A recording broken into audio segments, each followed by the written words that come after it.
Pilita Corrales nagsalita na at ibinuking ang totoong relasyon ni Janine at Paulo Avellino.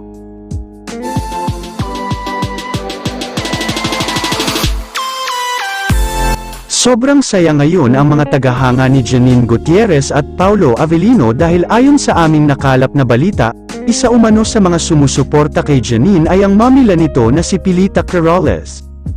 Ayon kasi sa balita, palaging bumibisita si Janine at Paulo Avellino sa bahay ni Miss Pilita Corrales. Malapit si Janine sa kanyang lola kaya naman pagdating umano sa buhay pag-ibig ni Janine ay marami itong alam dahil open raw palagi si Janine sa kanyang lola. Boto naman umano si Pilita Corrales kay Paulo dahil mabait ito. Kilalang kilala na umano si Paulo ng mga pamilya ng aktres dahil palagi itong sumasama sa kanilang family bonding. Samantala ayon naman sa mga tagahanga ni Janine at Paulo ay tiyak na sila na hanggang dulo, bagay na bagay rin daw si Janine at Paulo dahil maganda at gwapo ito.